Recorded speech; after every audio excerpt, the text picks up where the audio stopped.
I tell you, what are they thinking? What are they thinking? So that effing guy, medicine man,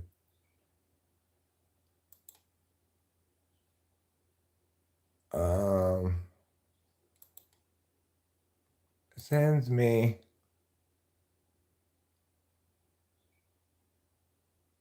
this email. Noted that you seem to smoke quite a lot. I'm an INFJ, and of course, I'd like to give you unsolicited advice. Lol. Oh, and basically tell you what to do, of course. But I guess you know what my motivation is. I don't give a fuck what your motivation is. If you want to stop smoking, yeah.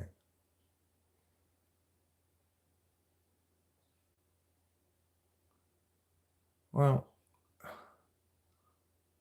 it's like,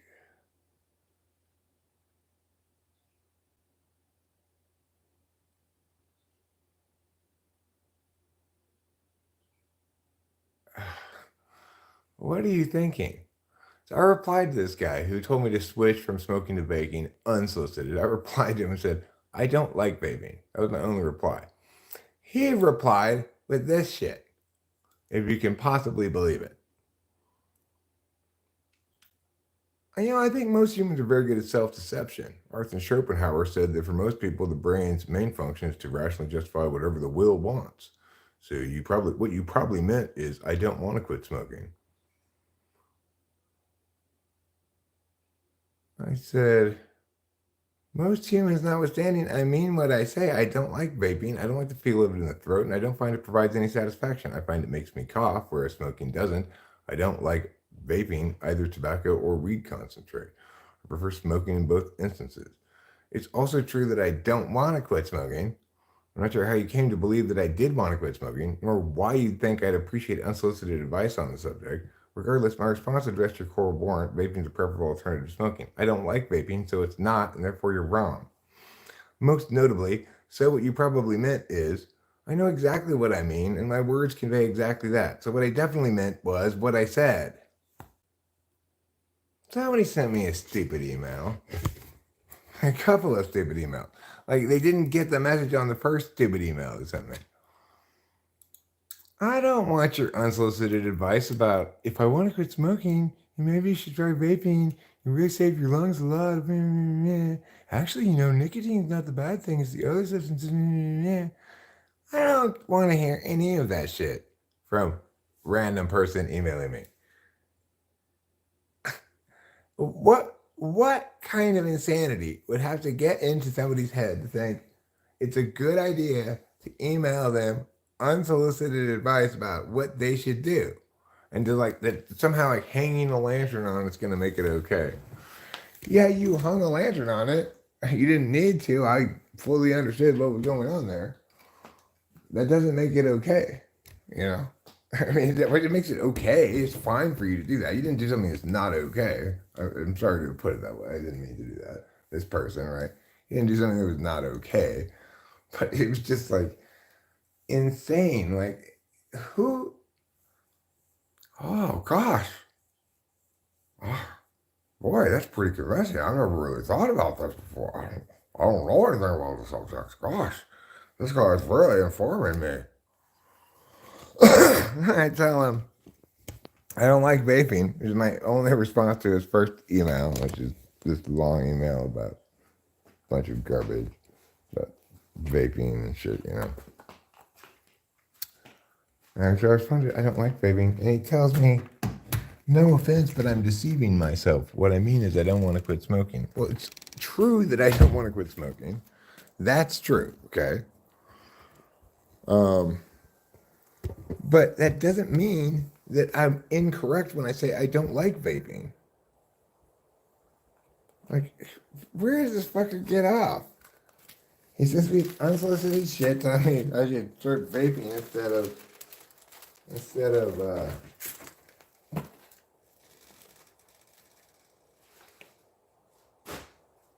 smoking. I tell him I don't like vaping. He tells me I'm lying to myself. That really, I just don't want to quit smoking cigarettes. Well, it is also true that I don't want to quit smoking cigarettes, but it's also true that I don't like vaping.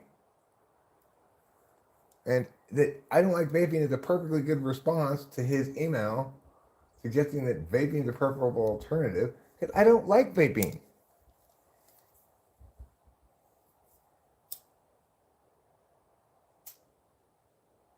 Can you imagine?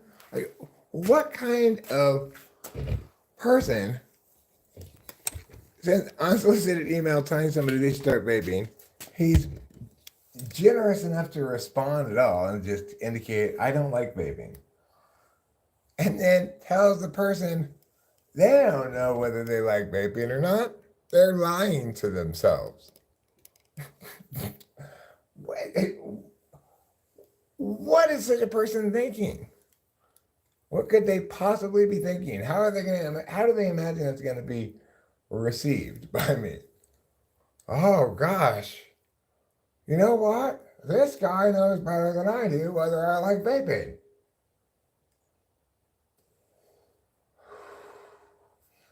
After all, he put Schopenhauer's name next to this insane claim of his. It is like intelligence by association.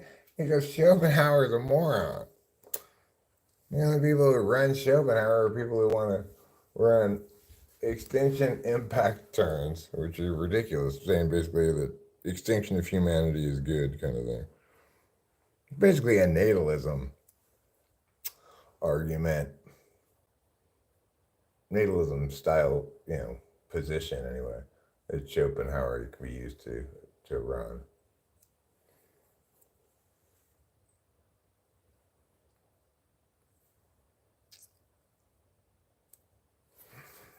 Where are my glasses? Let's see what Kevin says about it.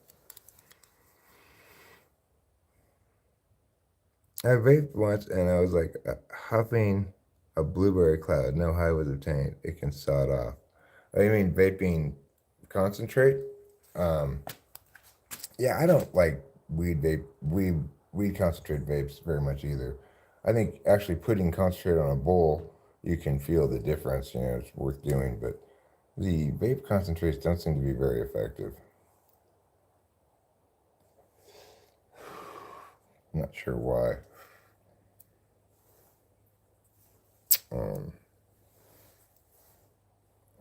But I couldn't believe it when I got this fucking email. After I could believe it when I got the first email. Like, okay, here's somebody telling me what to do for no fucking reason. Like, will you stop, please? If you care about me in some way, then why don't you care at all about what I want? I don't want to receive that stupid email. But whatever, no big deal. One level of stupid email is perfectly normal. When I reply to it saying I don't like vaping, and you reply back telling me, Eric, you don't know whether you like vaping or not. You're lying to yourself. What you probably mean is, oh my God, you condescending POS. I know exactly what I mean, and I say exactly what I mean.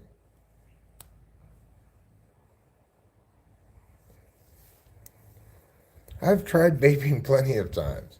I've tried it on plenty of different vapes, too. No, Mr. B, I don't want to hear a joke, so please don't tell us one.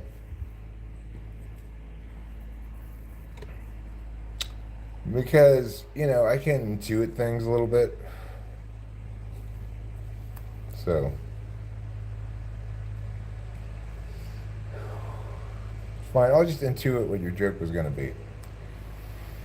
It was, why did the chicken cross the road? Grow a man bun and start a clog. No thanks, Mr. B. I don't believe you. If you really had a good joke, you just tell it. You wouldn't ask if we wanted to hear it first.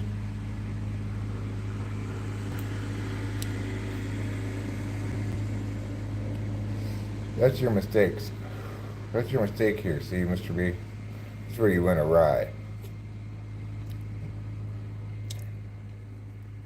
Because usually, when people say I want to hear a joke, when they come into a live stream, I'm going to say, sure. They say something awful. Like, you're a piece of shit, Eric, or something like that. So, I'm not going to play into that again this time. What's the difference between a priest and a spot?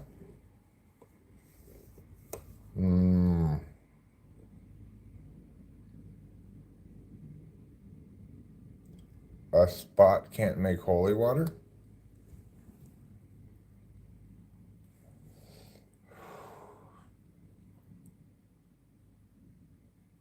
A spot will come out. That's a great joke, Mr. B. I'm sorry. I intuited wrong. You were, you were, you were well served to tell that joke. Good joke there. One is a person and one is a shape. I like that as well. This is everywhere at the moment. Everything's everywhere all the time, Kevin. That's how things operate in the world, okay?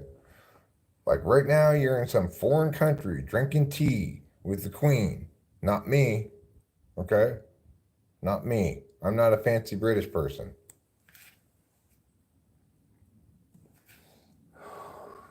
I'm just a guy who doesn't know how he feels about vaping.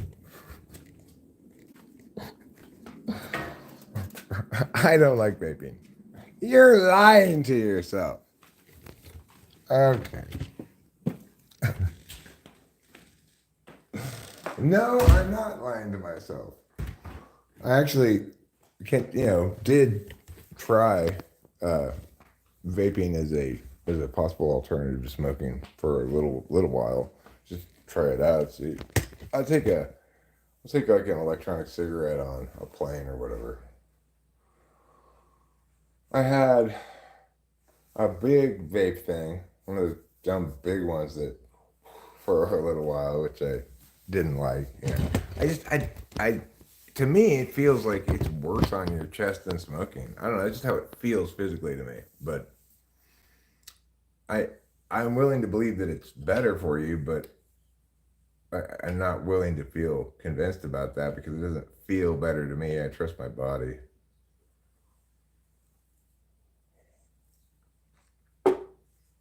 You've got to trust my body tonight, girl. You've got to trust my body, alright, yeah. You've got to trust my body, 'cause it will show you the way.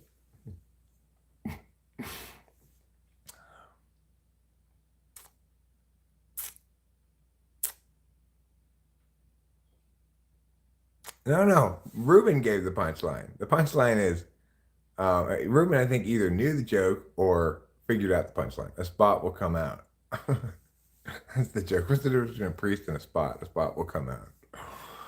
You think a tar stick with 1,000 carcinogens is worse than water vapor? No, I'm not. I don't think it is worse, right? I'm telling you, I don't like the feel of it in my chest as much. It doesn't feel as good to me. Is that your joke? You came up with it? Good joke. If your punchline is Ruben's punchline, great joke. Great joke. Good, excellent joke writing. If you wrote that joke, excellent joke writing.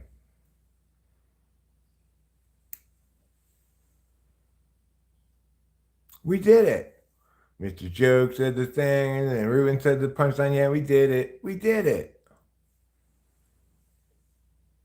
I'm a serious aficionado of jokes and joke writing, and I always give full praise where praise is due. You know, I love a good joke, whether I make it or hear it. You know, like I wrote this great joke. What do you call Helen Keller juggling 6 dead babies? Impressive.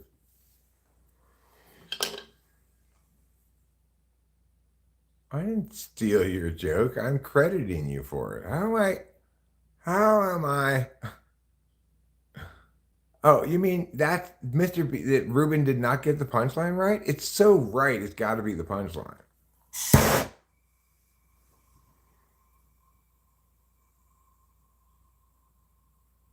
Well, true, liking something doesn't indicate it's good for you.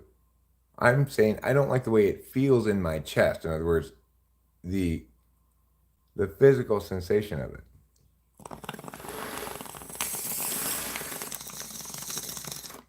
I'm not talking about my emotional relationship to it.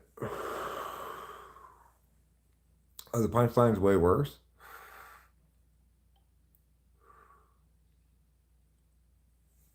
I like finding ways to answer jokes technically correct. Yeah, well, the problem there, Ruben, with your sentence is you need another ly because, well, actually, let me look at this here. I like finding ways to answer jokes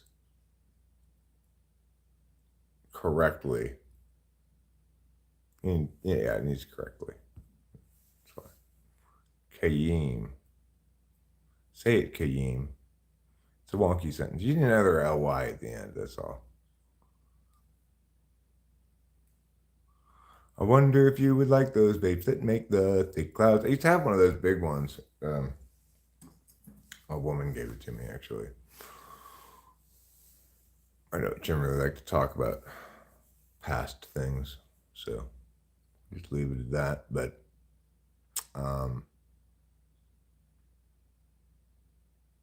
it's untoward. Okay. Well, we wouldn't want anything to be untoward. So, anyway, I just wanted to complain about that email. I just wanted to say, listen, everybody. Obviously, I know smoking is bad for you.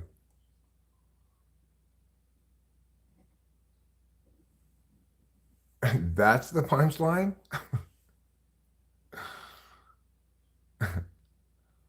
Whose spots? That doesn't even make any sense.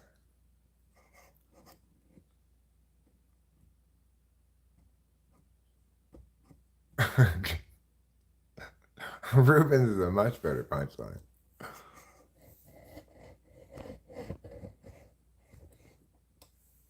I mean, it may not be the spots equal acne. I see. Yeah, well, Rubens' punchline is much better. I like it a lot better. Well, for one reason, Rubens' punchline had faintly references a Shakespeare play in which Lady Macbeth says, "Out, out, damn spot."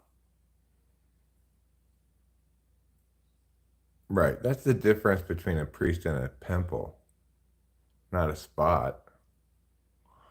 Good point, Carmen's Pimp. What's the difference between a piano and a fish and a tube of glue? Um, you can tune a piano but not a fish? Okay. Leprosy.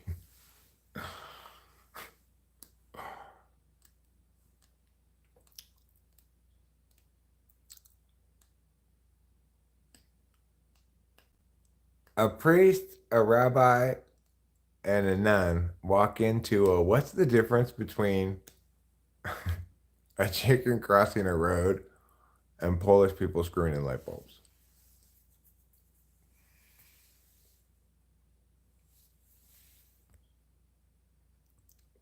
I can't believe that Ruben's punchline was not the intended punchline. It was such the perfect punchline. That's where the Mandela effect comes in, right? People remember what things should be. That's what the Mandela effect is. Ruben intuited. No one questioned the glue in your joke. You can tune a piano, but not a fish. Where does the glue come in? Is that what I'm supposed to say?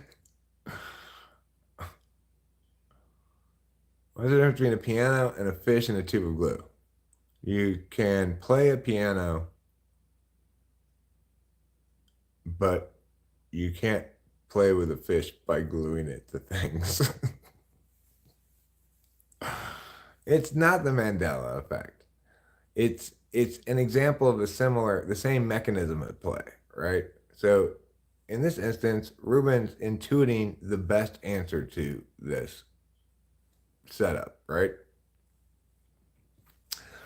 In the Mandela effect, you're intuiting about the past and about your memories. You haven't kept all the the high resolution data. You've just kept these little nubs of information about it, and you're putting it back together as a piece of knowledge.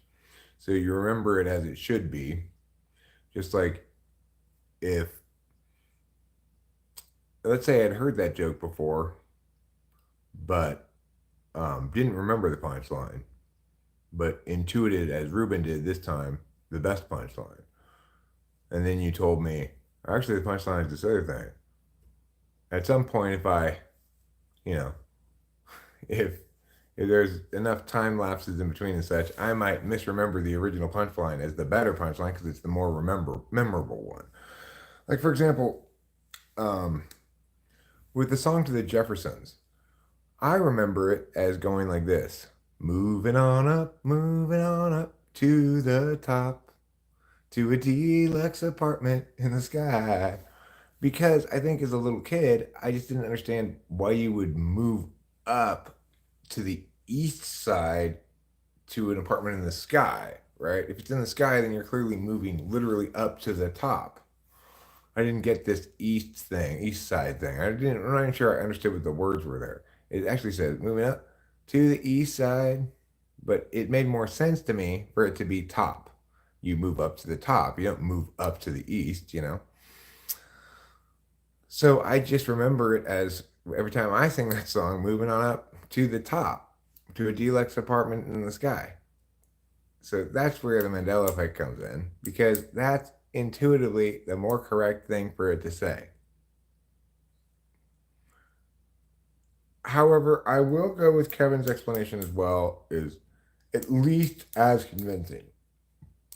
That CERN broke the Bombaclat timeline. I suspect the recent infusion of bombaclattery may link to a small black hole collapsing at CERN, what's known as the Bombaclata hole. Maybe Skibbity came out of that same portal. They both seem like words from an alternate universe, right? In an alternate universe, instead of saying those fuckers or whatever, they say those bombaclats. In an alternate universe, instead of saying these no good so and so's, you say these skibbity so and so's. I think those words escaped from the portal. Do I believe in trusting Jesus Christ? Yes. The alternate universe is called Jamaica. Well, not all those words come from Jamaica. What about gyat? What about yeet? You know? I'm going to throw this away. In an alternate universe, people just go yeet and just toss it. I got to yeet this shit right now.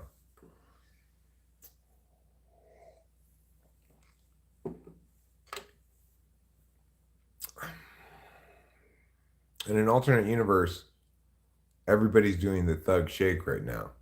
But CERN sped up a certain particle so fast yesterday, or like a few weeks ago, that now all of a sudden the thug shake was spit out into this universe. That's where all new things come from. Have I accepted Christ as my Lord and Savior? Yep, I sure have. And I frequently ask him to forgive me my sins and shortcomings and such. And I try to forgive those who trespass against me as well. But that's the harder part. I'm better at asking for forgiveness than I am at providing it. People piss me off. I just want to be like, you scoundrel, you bad person, and scold the living heck out of them. Daniel Barry Sports highlights, good afternoon to you as well. It is absolutely delightful to see you, Nasty. Okay, yes. Now, what is step 2? No, screw it. What's step 3?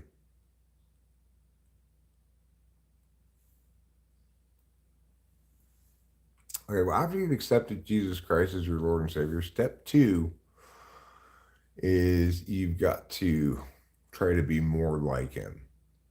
And then step 3 is you got to pull back because you're being too much like Him. In other words, once you start flagellating and shit, nailing things through your palms, you're being too much like Him at that point. You need to pull back. Step 4, you need to dip your junk in holy water every 6 months. You can get away with once a year, but it's better to do it every 6 months. You won't regret it. You don't want to go to heaven only to find your junk in hell. Which freaking guy? This freaking guy who sent me an email. He sent me 2 emails. First, he sends me an email telling me how I should switch to vaping from smoking because it's better for me, and explaining how the problem with smoking isn't actually nicotine, it's the other things in smoking. And I replied to him, I don't like vaping, period. That's all I said in reply to him. And he replied back telling me I was lying to myself, deceiving myself, that really what I meant was I don't want to quit smoking, not that I don't like vaping. Which I replied, of course, it is true that I don't want to quit smoking, but it's also true that I don't like vaping. The idea that you would somehow better know whether I like vaping than I do, conclude that because it doesn't agree with what you would want me to say, I guess, that I must be deceiving myself about it. What insanity. And then to say, I think what you probably meant was to me. Nobody ever say that to me, please. Nobody ever say that to me. Lewis Manson, unsolicited advice, especially in the form of a command, such as do better, brother, that is a kind of wickedness that you need to repent for right now. You need to get down on your hands and knees and pray to the Lord. Lord Jesus Christ, please help me be less sanctimonious and presumptuous when dealing with others. Please help me to respect the autonomy and individual agency of other human beings and their differing relationship with you than the one that I have. Please help me respect that in the future. You get down on your knees and you make that prayer right now, motherfucker. Why wouldn't you trust that a random emailer knows better than yourself? Exactly.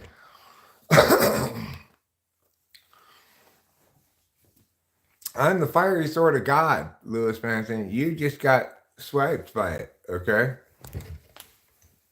I am a righteous man who understands what real righteousness is, and that means calling you out on your bullshit. Your sanctimoniousness is not godly at all. It's the opposite. My honest and earnest and forthright, correct expression of individuality is much more in keeping with God than your weird God obsession. God doesn't want you to be so obsessed with Him. So get over it already.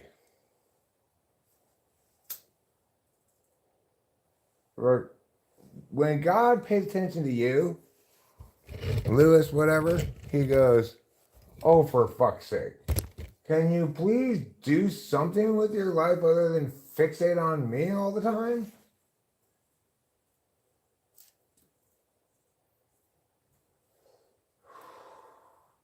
I get it. You love the Lord so much. Right. We appreciate it, okay?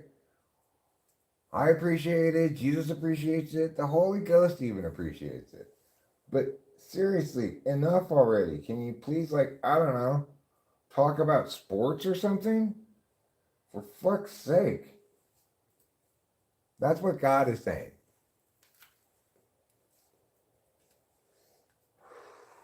Jesus chimes in. He really, Dad, he's lucky you don't send plagues of locusts anymore.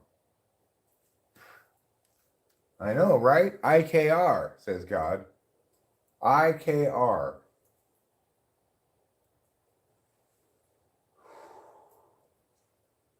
I'm in a fiery mood after getting that email. So, don't start in with any bullshit, anybody. I'm gonna call bullshit on it right away.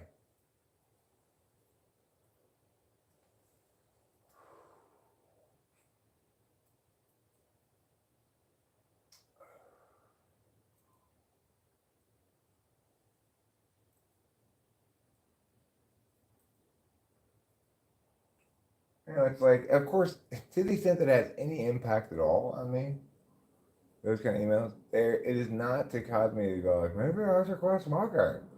It's to make me go like, now I definitely can't quit smoking anytime soon because I don't want to let that guy be right.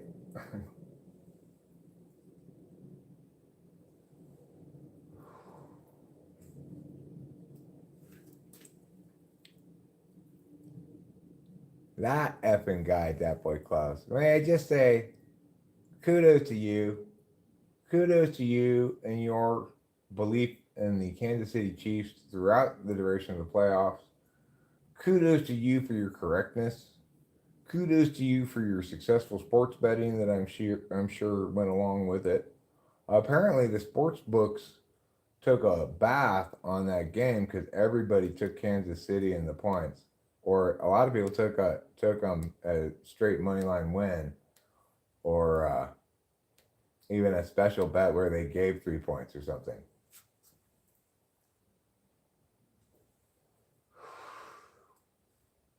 Personally, I mean, it's the Chiefs had to get lucky to even make it to overtime, right? They had to block that one extra point. I guess it's not lucky, but that's the difference in the game right there. That blocked extra point is what allowed Kansas City to kick a field goal to tie it. So, you know, it was a few fingers away from being a San Francisco victory. I wasn't super invested. I didn't really care if San Francisco lost. It's funny how much overreaction there is. There's all these like articles and shit about what's wrong with the Niners. Who should they fire? Who should they? It's like they just made this fucking Super Bowl and lost in overtime. Can everyone chill the fuck out a little bit, please? Right? It's not time to catastrophize the 49ers. Is the era of the Niners over? No. It's a good organization, you know. They consistently put together good teams year after year. Oh, finally it's working again. Everything's back to normal. Hi, Hem. My day is fine. W Riz, no cap. See, my Riz is like, yeah. Intuitive type. What are you talking about? Oh, I'm talking about a lot of things. Tiffany's not been super busy lately, but I'm loses a fake Christian is playing a character to get you upset. It's possible, but I respond to such things anyway. You know, I gotta respond to what people say, not to occasionally. If it's like after I got that first long email, I thought it would be poetically just if I sent him a reply that just said, I don't like vaping. And then he had that gall to send me another email.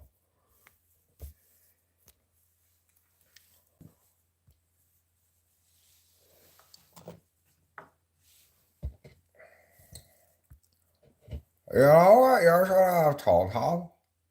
What, Tiffany? You should have told him. You stink! Thanks, Tiffany. I should have told him that. Sounds like here's a big baby. Yeah, but I don't know if he's a big baby. He's just, here's a baby outside. He's too big for his britches. I agree that he's too big for his britches. Tiffany. Can I have a glass of ants and sand? You want a glass of ants and sand? Yes, I get a bit drunk. Well, I don't think ants and sand are the best thing for you to be drinking, Tiffany, to be honest. Glass houses in Ting. What's Ting?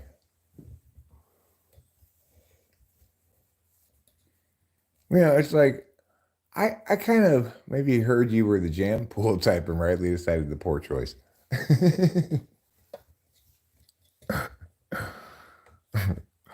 um so what I wanted to say right now was something. I don't like Lewis Black. He just yells. That's his whole shtick is he gets mad and yells at things. What is your attentional refinement? You're vomiting words. What is your attentional volume? You're vomiting. I'm an ENTP. I do ideate a lot. Well, you can't really trust tests. You got to be actually typed by somebody. But what else? Maybe it was correct. Sometimes it is. Only like a THC vape, and only when I have to be stealth, right? Only when I have to be stealth is right.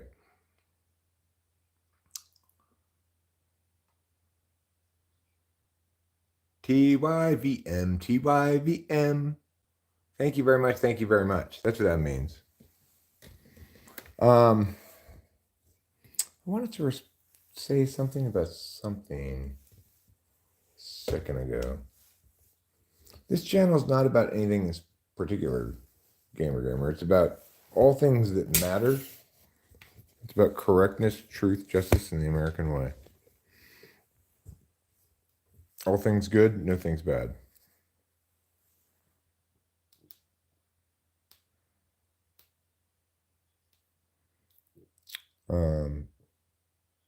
So I got a couple things done today. It's pretty exciting. I called the whatever it's called. I called the Mass Mutual people, and they answered the question I needed to have answered, which is, how the hell do I know who my plan administrator is? So don't worry, that part we do for you. You don't have to do that part. We're just informing you that they've not responded to our request that they sign off on.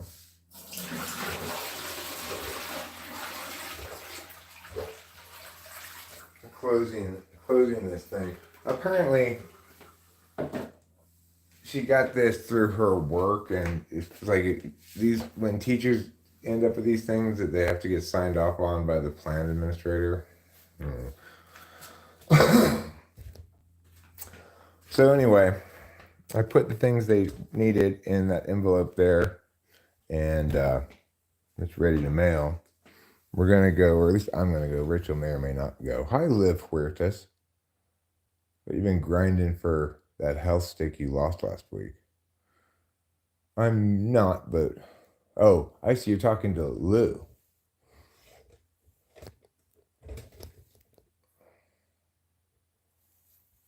Yeah. Well, probably Lou has some regular flour as well. Flour is pretty affordable in Oregon, really. Those disposable vapes are a little more pricey, or even non-disposable ones. You get like there's one brand that Rachel has is orange, and you buy the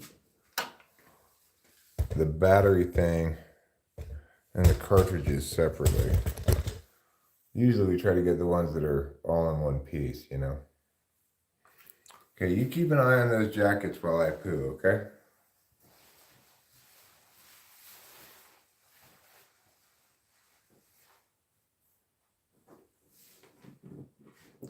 Because there's poop inside my butt. Let's let it out now, let it out now, poop inside my butt. Those are the original words to Prince's Little Red Corvette.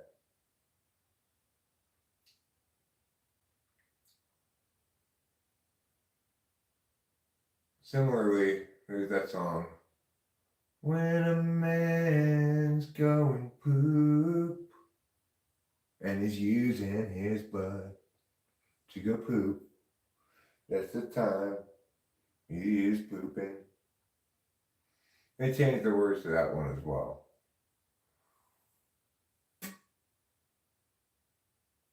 I'm hopeful. I'm hopeful that this butthole shy poop of mine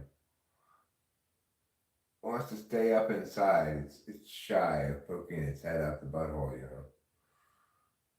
I'm hopeful that this is going to be the time today. I've sat down here on multiple occasions thinking it was about ready to come, but hasn't actually come out yet.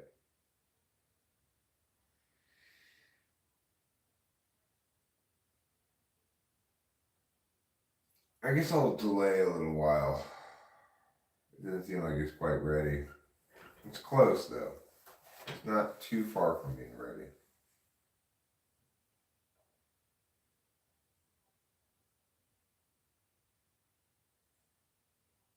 What I will do is take advantage of this opportunity to pee.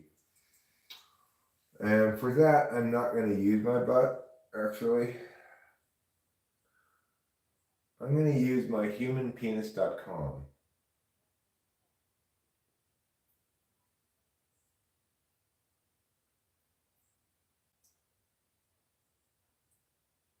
That's the name of my penis, humanpenis.com.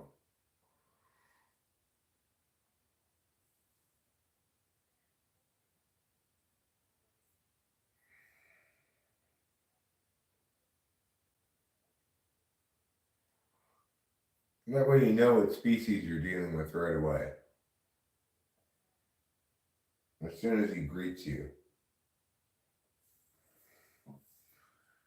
you go, oh, I'm so glad he said that. I wasn't sure what species I was looking at here.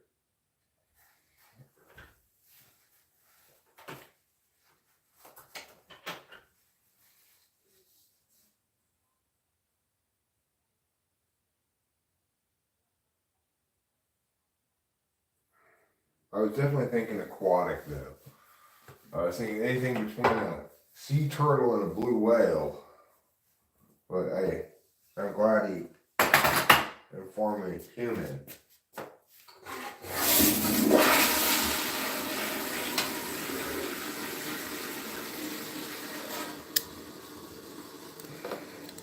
Okay, well, I'm done going to the bathroom.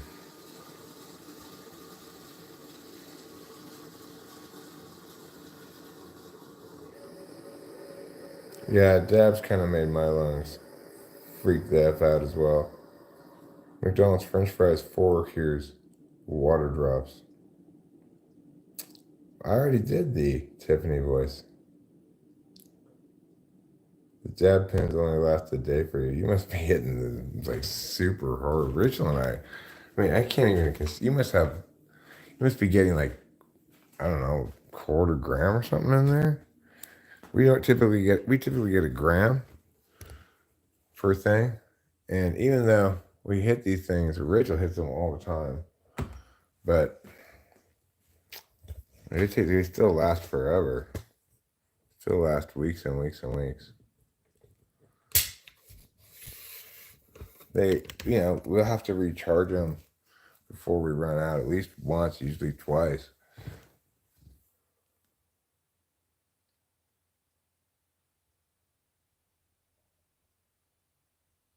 There's a flower vape with a water bong? Oh, you mean one of those? I know what a flower vape is, right? It heats the weed up to a certain temperature so that the smoke comes out of it, but it leaves this kind of crust of weed behind.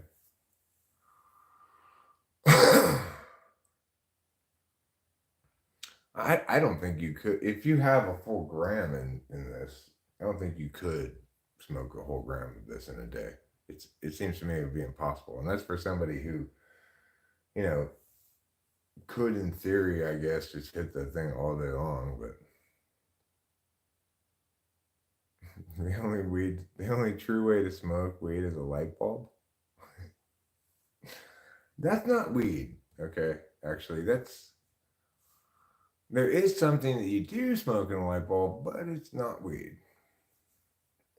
You don't want to smoke it in a light bulb, but sometimes you do.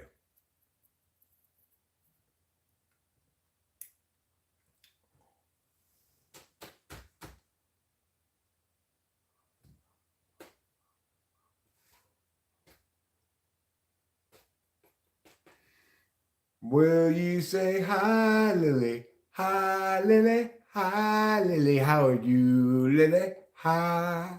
I didn't just say it, I sang it for you. So that's a special bonus award for you.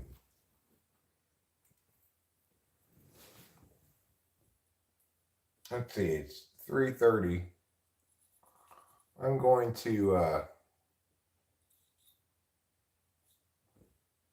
well, Lou, what you smoke in a light bulb, you don't smoke the light bulb, you smoke with a light bulb.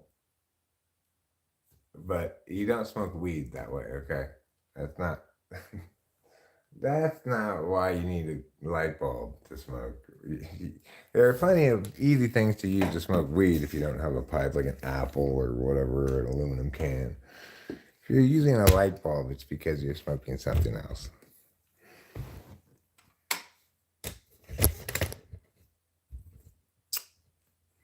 And it rhymes with a lady whose name is Beth Ramheditine.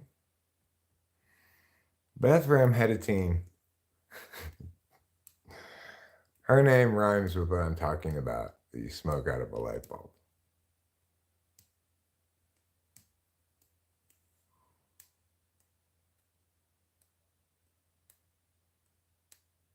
Or unless it's some kind of a brand name thing. I think that's what Fly Guys may be indicating, is that they're not talking about an actual light bulb, but rather a brand of pipe or something. Or you get a clear one is fine, but yeah, you get the frosted ones, that frosting stuff comes right off. You just gotta wipe it off. If I'm talking about old incandescent bulbs. I'm not talking about LED bulbs.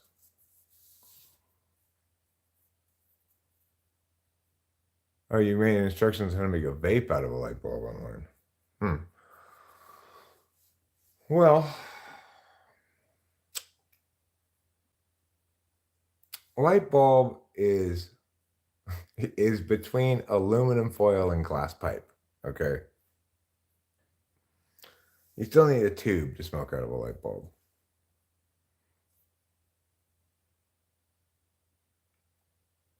No, Beth Ramheditine, that lady I was talking about, what I'm talking about rhymes with her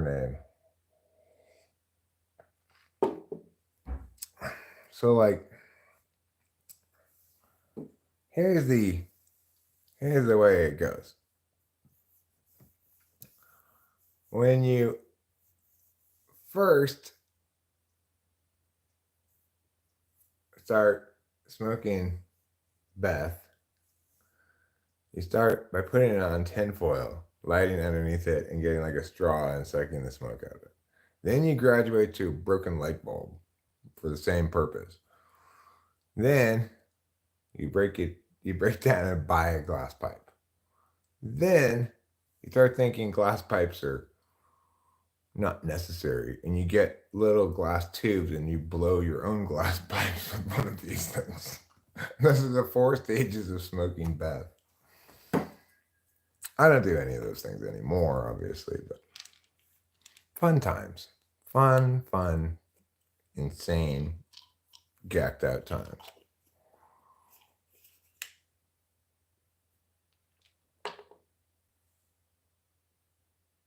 Step 5, hot rails.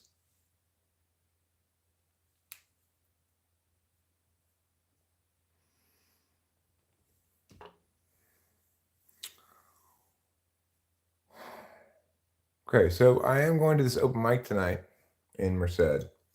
Rachel may or may not be going with me. She's in bed at the moment. And I'm not entirely sure what I'm going to play, but I think what I want to do is print out set list, Bobette list.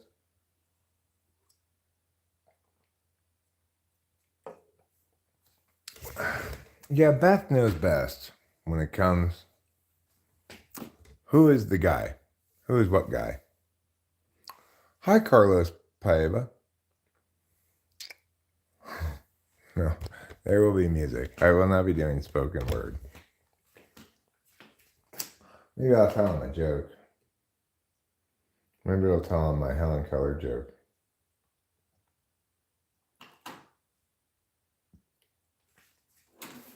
It's short enough in between songs. Or I could go up there in between songs. I could tell him the spot joke, but I was thinking like after the second song or something, I could do this joke, you know. A lot of people are offended by my identity as a fake deaf person. But I explain, I can give you everything a real deaf person can, but I can hear you. Could do that.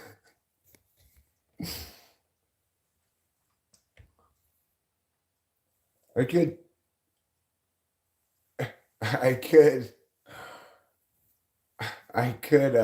start with this. Hi, my name is Eric, and this is Vincent. I am a fake deaf person. And then begin playing the first song. Just sing it regular. Then the second one, I could say what I said the first thing, you know. I can give you everything a real deaf person can, plus I can hear you. Then in the third one, I could say, so in other words, after the second song, I could do the other joke, which is, in fact, a lot of times I have to tell real deaf people, hey, you're doing the voice wrong. Can't you see that? You're deaf, not blind. And then play the last song. Yeah. Do the 3 deaf jokes then. I think that'll make Rachel uncomfortable though, so I think we'll just play it straight tonight. If she's gonna go and sing with me anyway.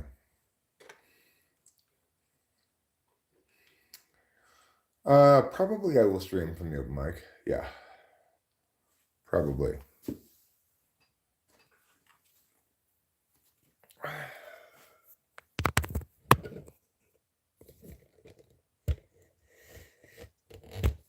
Yeah, probably also make people mad at me. Sure. I could bring Tiffany up on stage too. Just hold her, or put her underneath the strap of the guitar right here, and have her chime in between songs. My next song is rock. And then we play the next song. Put Tiffany back here. That was so amazing. I did such an amazing job with that last song. Now we're gonna play another song. It's called Gregory and the Skies. Let's go. And then we play it. Well, I don't know, Lou. People might find it hilarious. The thing is, you can't. If you surprise people too much with hilarity, then they're not prepared for it.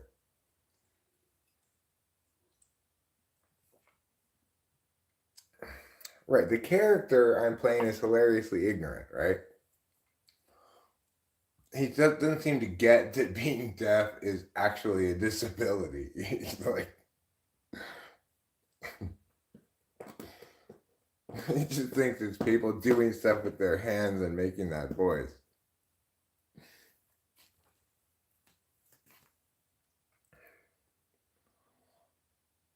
You're horrible service all bad. You know what I want to tell you? What, Tiffany? You stink! Oh, God, I stink? I do stink. That's because I went up to the top of the garage and pushed water today. I don't know if any of you guys have seen my pushing water video, but I will share it with you right here. Pushing water, a video for everyone. Oh, look at that! It's got 422 views. That's pretty good. Spot filled with water.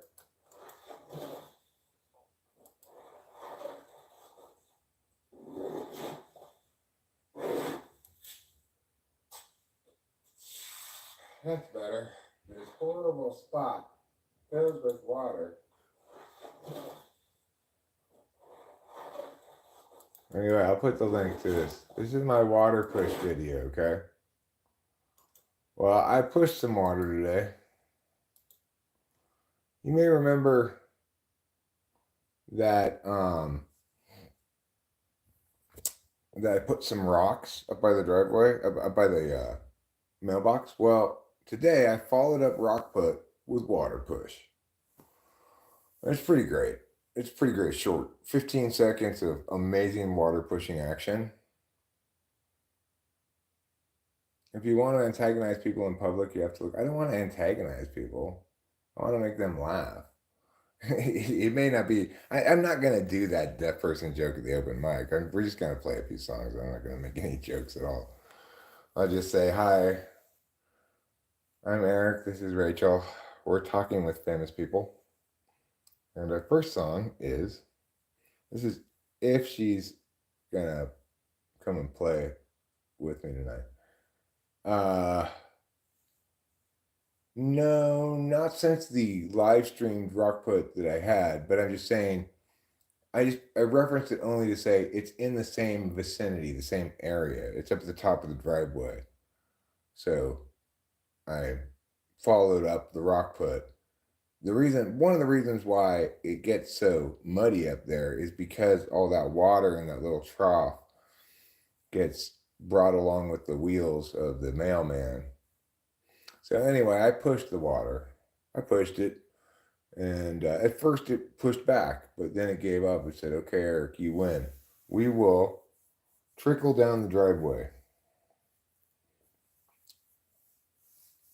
We're gonna obey you. The wheels on the bus do go round and round, except when they are square. Then they simply go from side to side. All right, let's go have a health tube. I do need to take a shower. We're probably going to leave here in about 3 hours. A little less than that. So I think what we'll play, if Rachel's going to be playing with me tonight, is we will play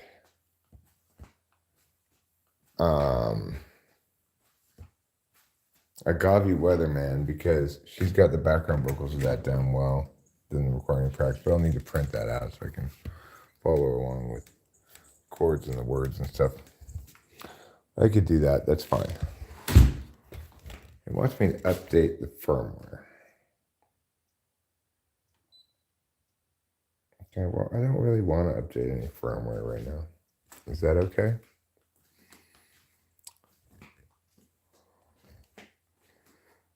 Right. Well, we'll do Gregory, Cloudy Day, and Agave Weatherman, because all three of those Rachel can easily sing on. I don't think it's basically I'm trying to craft a set that she can be involved in each of them and not have too much of a burden. So in those two songs, the only one that she's got to carry the main vocals for the whole song is, or most of the song is, Cloudy Day. The other two, in Agave Weatherman, I carry the main vocals. She's just background vocals in the chorus. And then in Gregory in Disguise,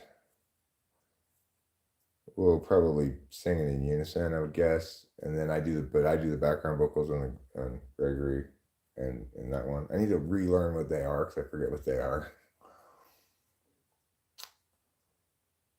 Do I go often? I hadn't gone in years to any open mic. I went to this open mic in Merced a few weeks back, played it one time, and that's all I played it, because I tried to go back again, and then I got there too late, and so today we'll get there hopefully right at like 8 o'clock, which is purportedly the sweet spot. The thing is, I tried to get there on the later side last time because I didn't want to go up. So early in the group of people who were growing up. I wanted to go up a little bit later in the order of people. But I pushed it too late. It's not LA, right? In LA, you get a million people open mics. They last forever. You have to get there early to make sure you get on the list so you can get to play at all, maybe. Or at least it used to be like that way a long time ago when I used to play open mics. But in Merced, it's a short open mic. Hi. What was that sound? Oh, the cats. Never mind. Oh, it's the cat? Yeah. Oh, that's what that sound is. It's the printer. Oh. I remembered what I was doing.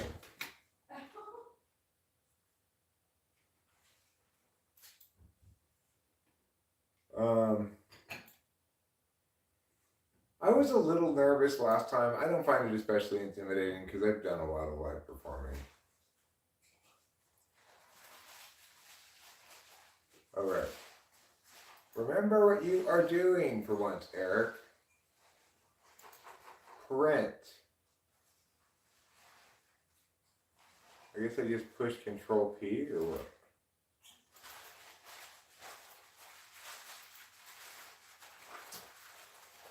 Control P.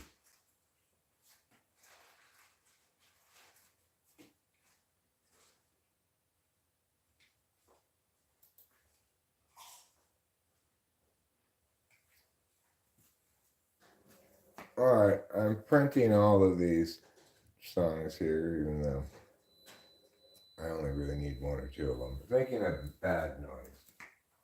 What bad noise are you making?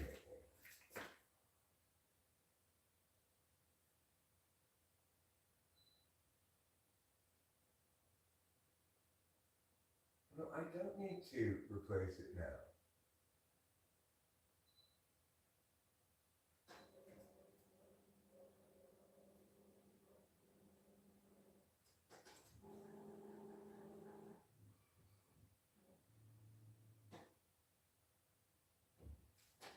Oh, for fuck's sake. This is one of those printers that won't let you print unless, even in black and white. Alright, let me go to the print queue. If I'm running out of cyan. I don't care if I'm out of cyan.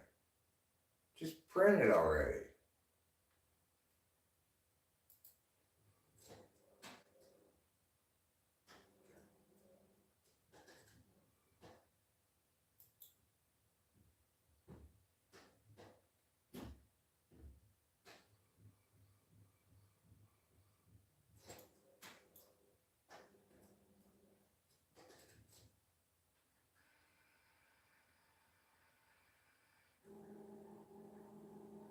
Is it gonna print it? It sounds like it's doing stuff. No, it's not. Well, I just have to write it down on a piece of paper, I guess. Unbelievable. They won't let me print in black and white because I'm out of cyan ink. What bullshit is that?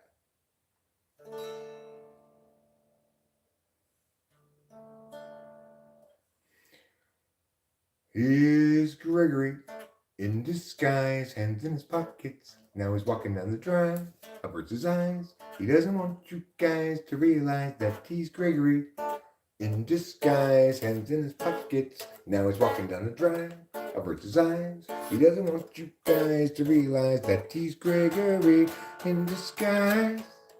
He hates the lies, wants to confront the men, always telling them. But every time he tries, they only run and hide. Again he is denied the chance to yell at them, because he's Gregory in disguise, hands in his pockets. Now he's walking down the drive, averts his eyes. He doesn't want you guys to realize that he's Gregory in disguise, hands in his pockets. Now he's walking down the drive, averts his eyes. He doesn't want you guys to realize that he's Gregory in disguise. He hates the lies, wants to confront the men, always telling them. But every time he tries, They're only running high.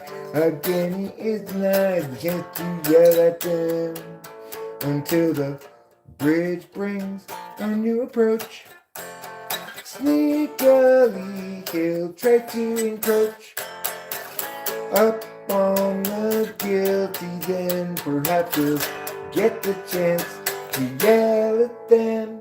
He's Gregory in disguise, hands in his pockets. Now he's walking down the drive, averts his eyes. He doesn't want you guys to realize that he's Gregory in disguise. That was pretty good.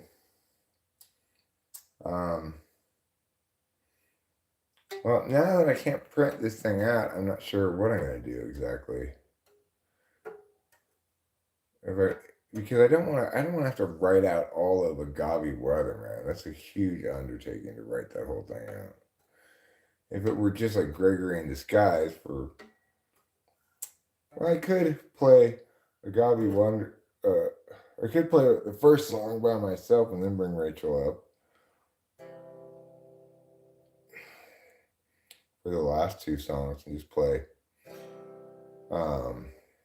Satchel Purple Goods, then Gregory in Disguise, and Cloudy Day. That's a possibility.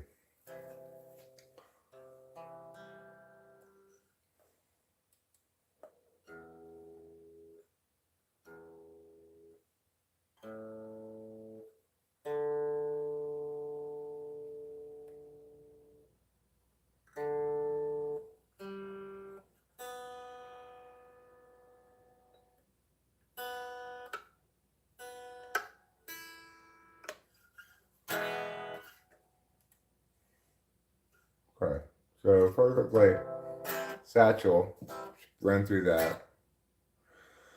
Every life lived reaches a time when the road splits in two.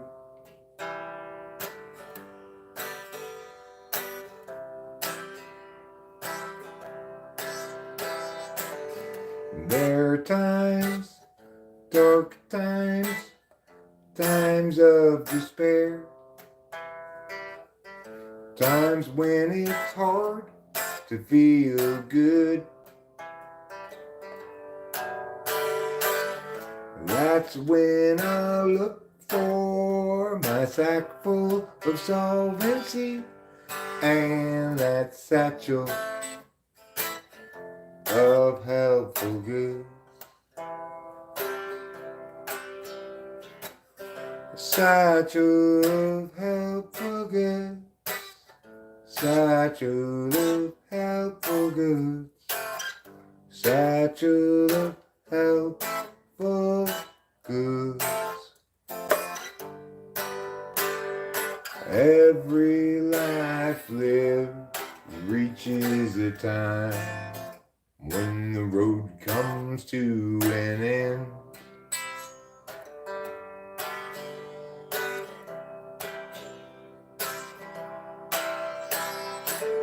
When I'm there, will there be anybody else around?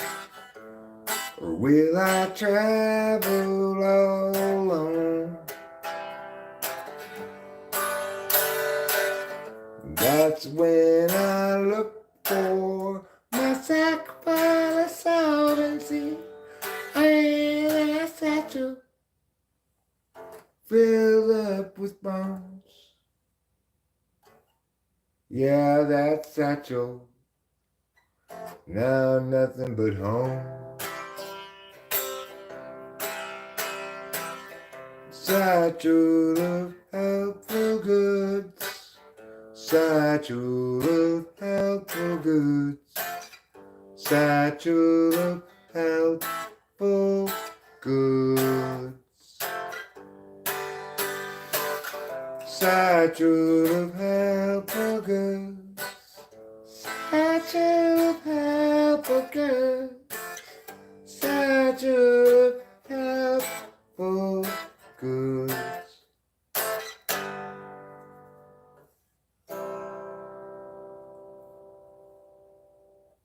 That was fine. I don't need to practice that. I don't need to practice Cloud Day either. I know those songs as well as I know them. I need to eat some food, though, that's for sure. I need to take a shower. I need to do a few things here. I'm not going to print anything out, so that's fine.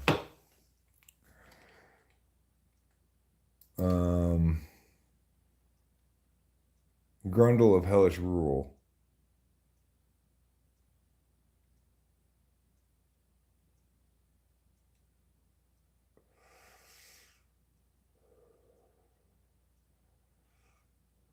Make you feel like the Fonz, Lou.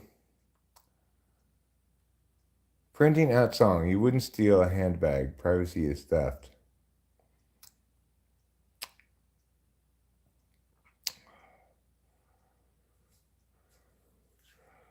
Yeah, I played it. I have some variations. It's, I either play it like thumb pluck, which is like this style,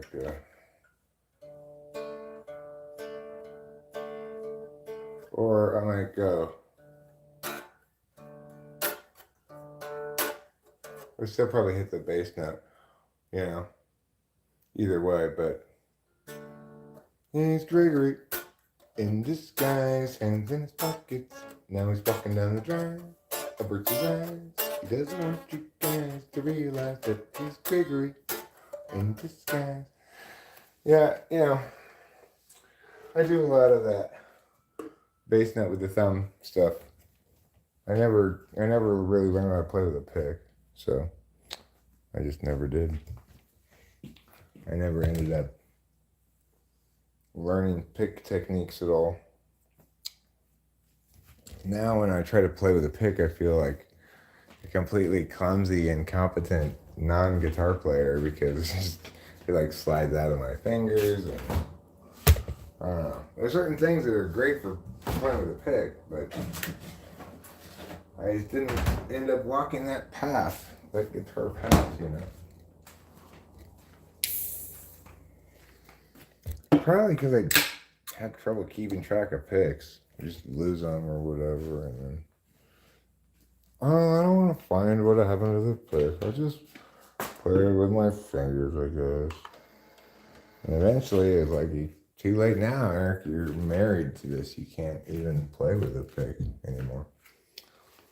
All of your skills link to close. What the hell's up with you? You need to close, mister. Close like a very good printer.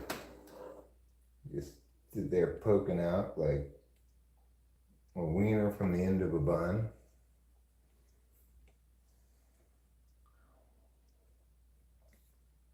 Well, if you're not going to close, I'll just close you manually. You dirty rat. You dirty stool pigeon. That printer was being a real stool pigeon. Wouldn't you agree?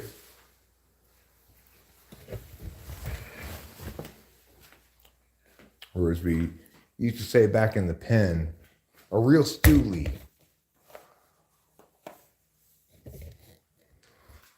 All right, so let's see what time it is. It's 4 o'clock. I need to eat some food, so after I smoke the cigarette, I'll go in. Maybe well, I did eat not that long ago. I had some beef from the crock pot. I forgot about that. I should probably eat something else, though. I think I'll put a frozen dinner in. Maybe a sweet and sour chicken would be good.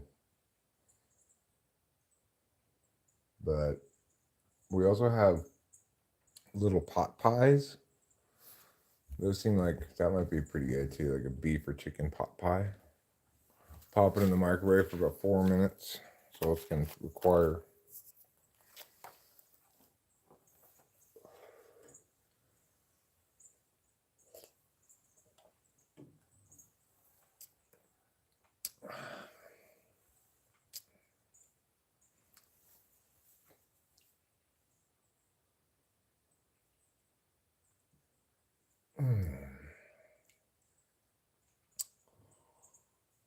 Oh, birds.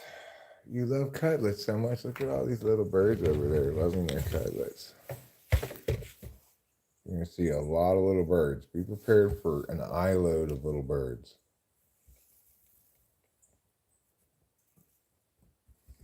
See all those little birds? Look at them. What are they all doing? Enjoying cutlets. It's just like the old saying goes, little birds love cutlets. You may have heard the old saying. I'm not sure if you have or not.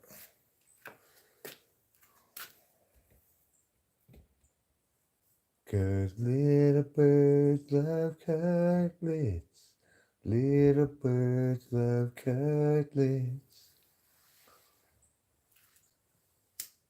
That was Susan B. Anthony's hit single, Little Birds Love Cutlets. One of our nation's earliest audio recordings that would qualify as a hit single was recorded by Susan B. Anthony and entitled Little Birds Love Cutlets. This was before she was on the dollar coin.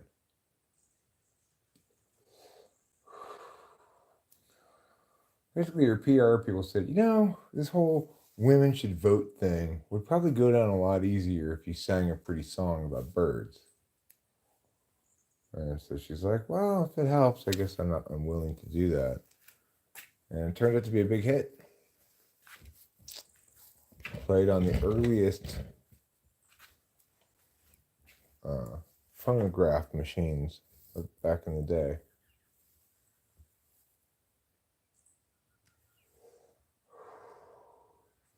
There's actually a duet album featuring her and Helen Keller.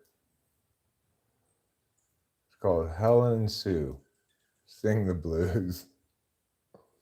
Susan B. Anthony would be like, little birds love the cutlets. And Helen Keller would come in.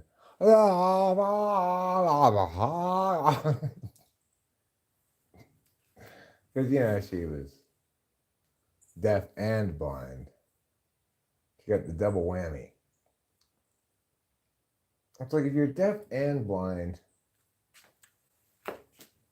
does mute really even matter? You may not be mute, but you're not going to be doing a lot of comprehensible speaking. Seems like it's raining. I just pushed that water. What's up with the rain not respecting my hard work? I just pushed a bunch of water earlier today, and now look, it's raining again. Hey, you've been teasing for a week weather people with your, oh man, yeah, it's gonna rain a lot. Then it's like just a couple of sprinkles. It wasn't even supposed to rain today, and now look. Now we've got rain. Well, I'm happy for the rain. If I have to sweep the water again, so be it. I'll just push the water again. It's good exercise.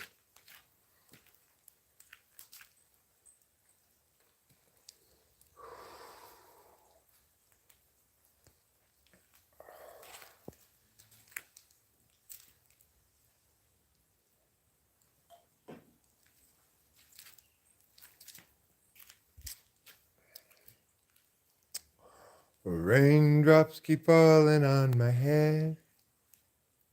Up from the sky they're coming down 'cause they are wet.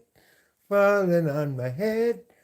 Oh, raindrops keep falling from the sky, they keep falling.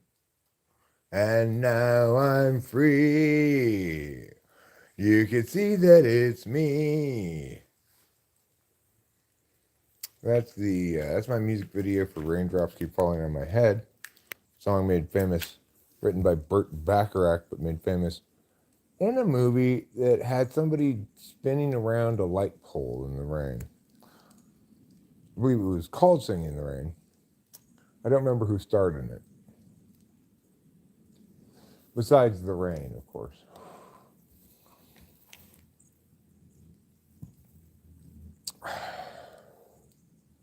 Hey man, I'm back. I'm glad to see that you're back. I'm really happy about that. Reminds me of this one time when somebody was gone for a little while and then suddenly they reappeared. I was like, "You're back." They were like, "Yeah, I am." And I was all like, "Yeah."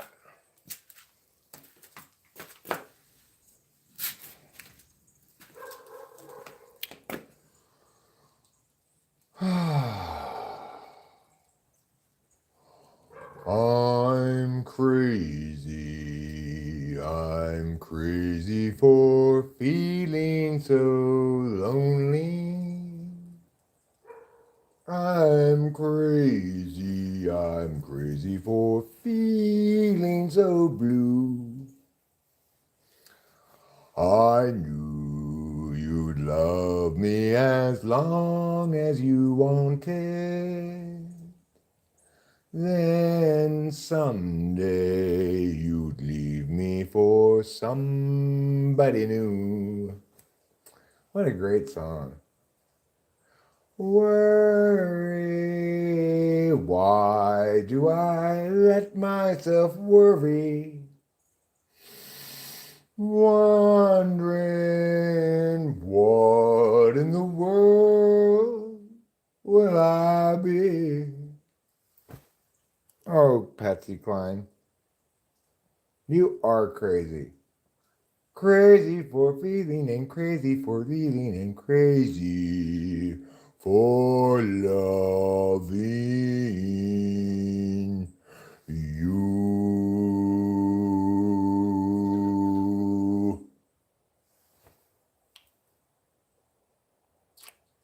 That's a good song. Written by Willie Nelson. One of the great American songwriters, really. Written a lot of good songs. Don't forget about this one.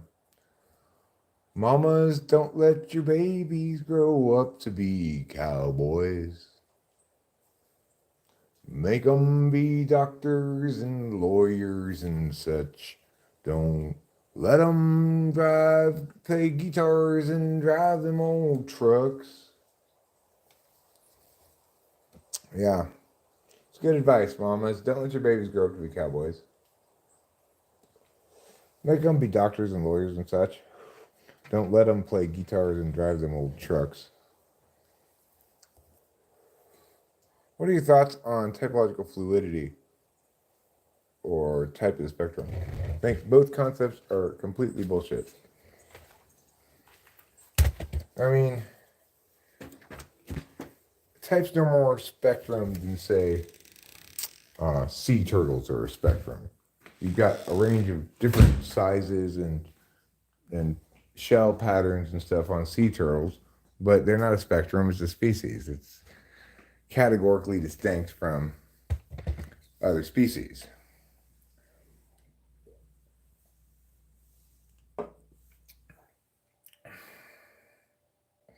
Variation within a type makes it conceivable to taxonomy subtypes, but I've yet to find any meaningful mechanics for it. So it's just kind of arbitrary sectioning off of expressions of a type, not indicative of anything that's explanatory. The idea that type is fluid, that you might change type over time, that's just completely insane because it's runs afoul of the only operationalized definition we have of personality, which is those aspects of the self that stay the same across time.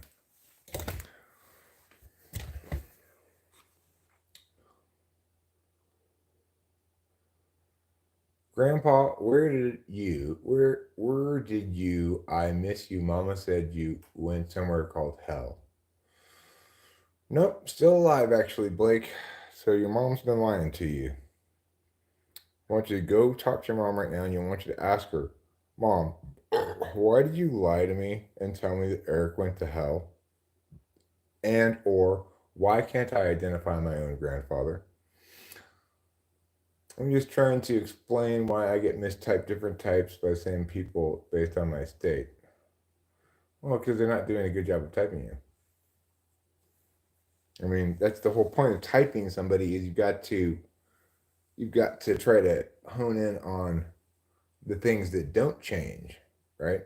Whether you're hyper or meow or whatever, you're gonna have the same relationship with TI, right? Whether you're in a sour mood, meow, meow, it can negatively impact typer's ability to type somebody if you're wildly different in affect between sessions. But if they're focused correctly on measuring functions, then they're not gonna be that big of a problem.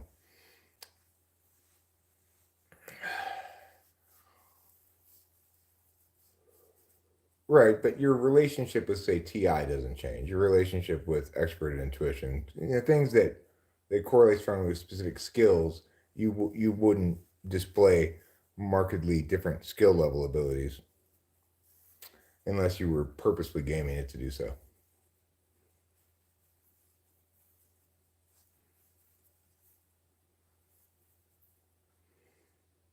It's been 10 years. You love the mamas and the papas. No, it really doesn't, Hero Lamb. It's like, it doesn't matter how intoxicated I am. If I can hear, understand, and respond, I'm still going to get TI questions right,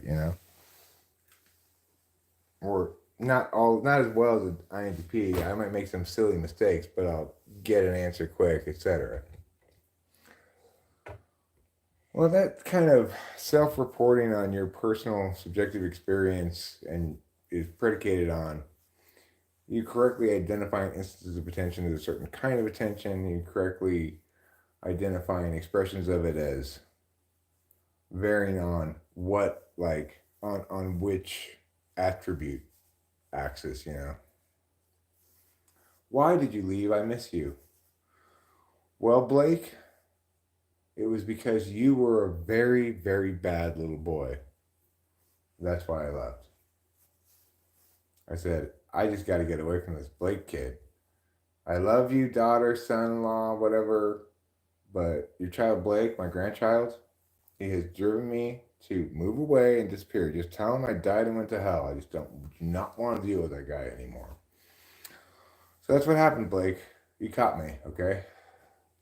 You caught me. I don't blame you for being sad about it, but that's just how it is.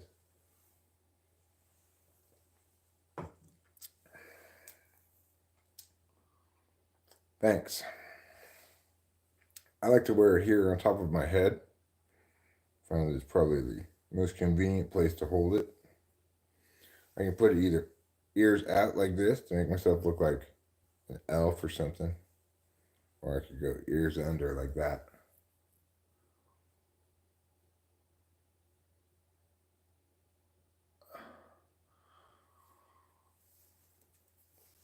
Well, okay, Don Canos. I mean, the thing is, I don't know. I'm not privy to the data sets you're referring to. So, Norcat 10 is a homosexual. Congratulations. I guess then that means you're attracted to members of the same sex. You're homosexual. I'm homogenized milk. Together, we're homo.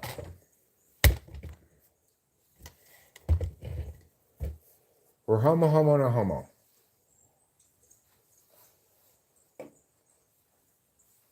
I am already part of a gay couple with a woman, but we're a pretty gay couple.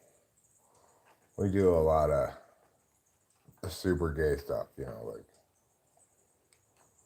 going into quaint little stores and stuff like that. Oh my gosh, this store is so quaint. I love it. It's a good thing that we are going out this evening here because I am running out of cigarettes. I might have another pack in the car, but I don't actually think I do. Zeus loves me. Thanks, Norcat. I guess you'd call me a well-wisher of Zeus. I don't wish him any particular ill. I can't say I love him, but I think he's fine. I don't have any particular objections to him, provided he keeps the lightning to himself, you know. He gets a little lightning happy sometimes, but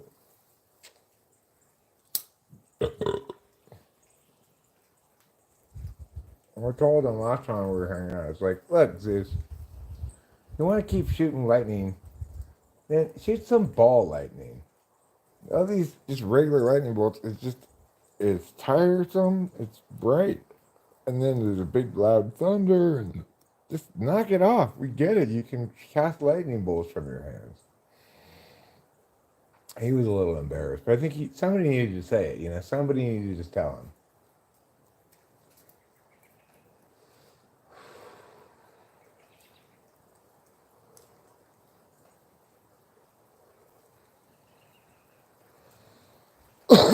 And of course, I was also hanging out with, you know, Aphrodite. She was always on my jock. I tell her, look, lady, number one, I only date mortals. Number two, I'm married. Number three, get the fuck off my jock. Yeah, I know I got mad riz. But it doesn't mean I need your skibidi crotchless jumpsuit straddling my lap. Bombaclat. Then she slapped me. I said, look, that's it. I'm going. I don't care if you're gods, goddesses, or whatever. You're not just gonna hit me. First you try to like get all on me when I've clearly given you indications I'm not interested, and then you hit me. I'm leaving. I'm taking some of those little finger sandwiches with me and I'm leaving. And that's exactly what I did. Hera came running after me. Wait. I'm like, are you even Greek? I think you're Roman. She said, no, I'm Greek. I don't care, Hera. Just later. I'm bailing, alright? I gotta poop. I don't like pooping away from my own home.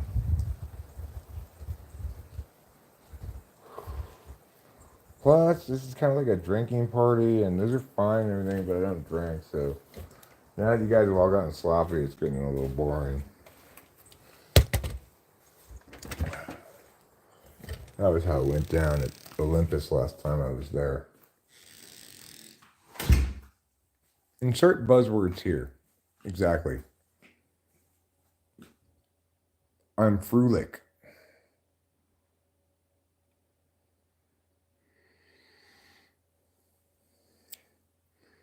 Well, you're welcome to, if you want to.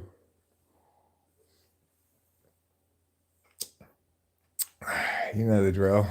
The book a typing session says right there.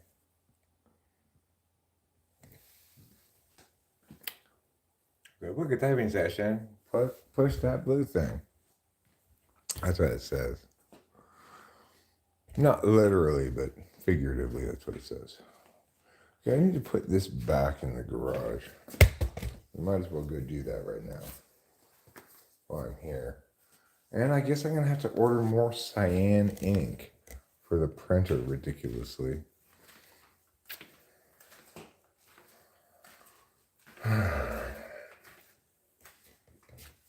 I'm trying to print in black and white. Why do I need cyan? Why don't you just call it blue already? Cyan. This is cyan, and this is azure. Okay, it's blue. Okay, don't need all these fancy words for blue.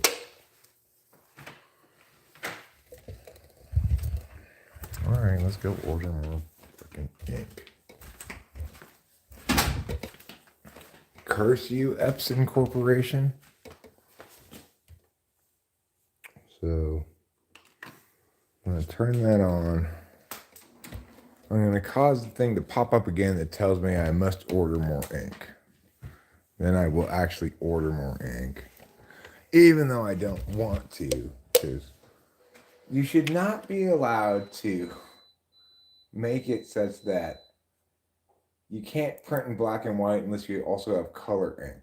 What the fuck is up with that? It's such bullshit, you know?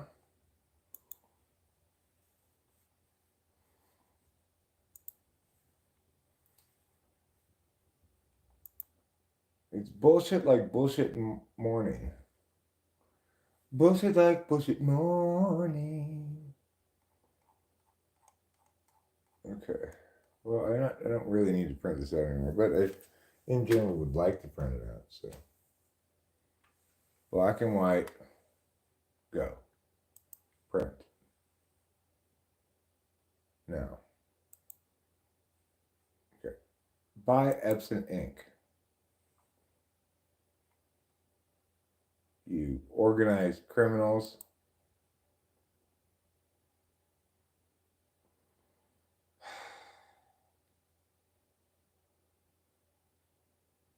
You don't even notify me. They don't even have the colors I need. It's ridiculous. Fine, I'll get one of these 4-packs. Freaking robbers.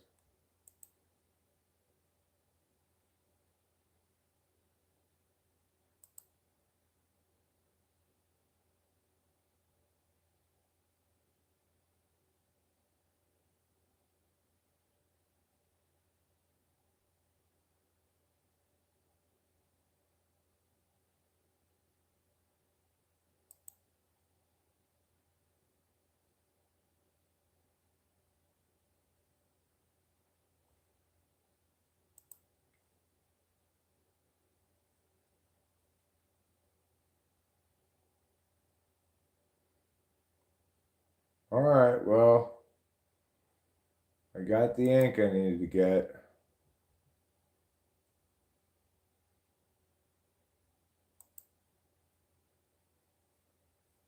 And then when it comes one day later on, I'll be able to print something.